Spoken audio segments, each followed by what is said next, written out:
paciência. E o autismo ele é classificado como 3 níveis de suporte, que são os 3 níveis de espectro. A gente tem o nível 1, 2, 3. Só que o nível ele varia de acordo com cada criança, o que é interessante. Aí a gente vê a subjetividade da criança. Às vezes aquela criança ela é autista e ela não apresenta nenhum tipo de comportamento físico. Ela é praticamente uma criança exemplar, educada, mas o autismo dela já vai ser em questão ao tato, questão ao toque, entendeu? Ela vai ter uma certa reação a tipos de toques, a materiais, a roupa mesmo diferente, entendeu?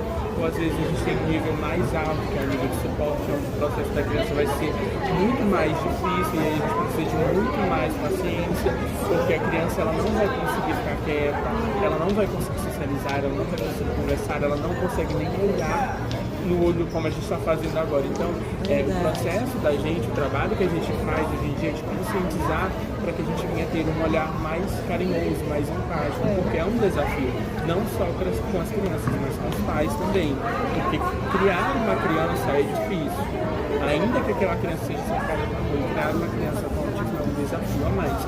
Não porque o transtorno está ali, mas porque o comportamento dela é afetado. Então, quando a gente compreende que é um desafio e que a gente precisa acolher aquela criança, aquela família em si, a gente começa a trabalhar de certas formas diferentes. Começa a ficar mais fácil. Sim, a gente vê a criança e o processo de desenvolvimento dela de outra forma.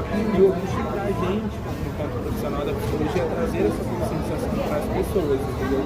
Vamos ter um pouco mais de paciência não só com as crianças, mas com os adultos também. Sim. Porque a quantidade de adultos hoje que é diagnosticado com autismo é imensa, entendeu? Então a gente precisa ponderar, às vezes, quando a gente trata o outro, às vezes o comportamento que ele apresenta não é o comportamento dele, é o comportamento do espectro. Então por isso que a gente precisa sempre conscientizar. A gente tem um folheto aqui que eu vou entregar, que tem um pouco mais, a gente fala de alguns sites, alguns links, se vocês quiserem ter conhecimento, quiser compartilhar com alguém que tem, é interessante passar esse conhecimento à frente, tá bom? Eu agradeço a atenção de vocês. Eu também, obrigada.